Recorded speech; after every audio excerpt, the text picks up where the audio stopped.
Ada yang luar biasa, saya terus terang nangis waktu dengar kisah itu, luar biasa. Dua orang anak muda Ansar, saya setiap kenang kisah ini selalu nangis, tidak bisa tahan karena luar biasa. Anak dua orang ini belasan tahun umurnya dan dua-duanya nggak bisa jalan, Bapak Ibu sekalian, tidak bisa jalan. Luar biasa. Sudah sobek kakinya, sobek punggungnya, bahkan dikatakan di bagian leher ada irisan, di bagian lehernya ada irisan, gitu kan.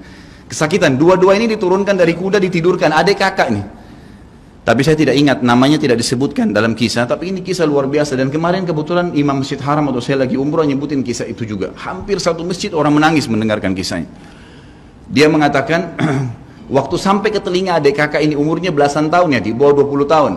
Kalau Nabi SAW memanggil seluruh yang hadir di Uhud untuk kembali berperang. Ini mereka nggak bisa jalan nih. Si kakak bilang sama adiknya, kita nggak bisa tinggal di sini nih. Rasulullah SAW sudah memanggil kita untuk menjawab panggilan Allah. Kata adiknya, bagaimana caranya kita merangkak? Bagaimana caranya kita ke sana? Nggak ada yang bisa nopang. Ini berdua lagi sakit. Mereka cuma tinggal sama ibunya. Lalu berkata si kakak, sekali saya seret kamu, sekali kamu seret saya. Mereka saling seret satu sama yang lain, Bapak Ibu sekalian, sampai di hadapan masjid Nabi SAW. Lihat bagaimana iman mereka kepada Allah Subhanahu Wa Taala, luar biasa. Dan ini tidak bisa kecuali kalau dipaksakan. Kalau tidak dipaksakan nggak bisa. Semoga Allah Subhanahu Wa Taala jadikan kita orang yang selalu memaksakan diri untuk ibadah.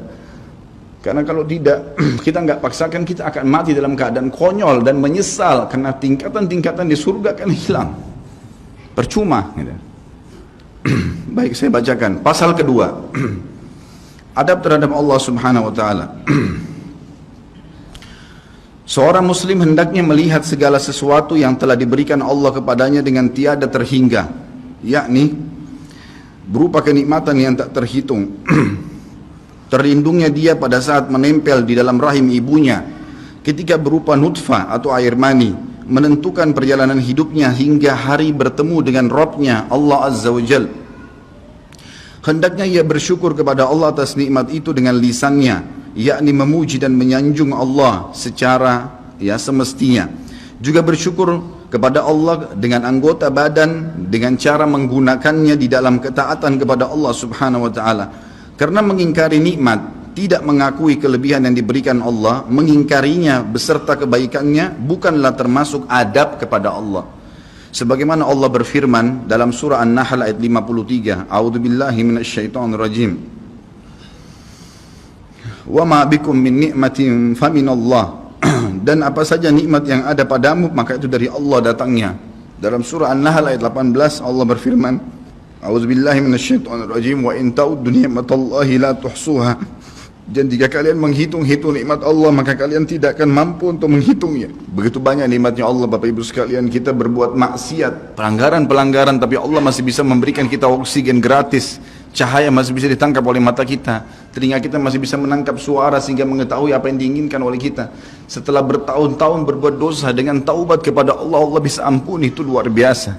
Nikmat Allah tidak bisa terhitung. Rugilah orang-orang yang tidak menyembah Allah Subhanahu wa Ta'ala. Dan kalau seandainya, kata Ibnu Taimiyah rahimahullah, orang-orang yang bermaksiat kepada Allah itu tahu bagaimana nikmatnya keimanan yang ada dalam hati kami ini, sehingga kami bisa menangis dan kami bisa merasakan dekatnya dengan Allah, bahkan merindukan surga dan selalu merasa diri jauh dari neraka, maka niscaya mereka akan membelah dada-dada kami dan mengambil keimanan itu, karena mereka tidak akan pernah merasakannya.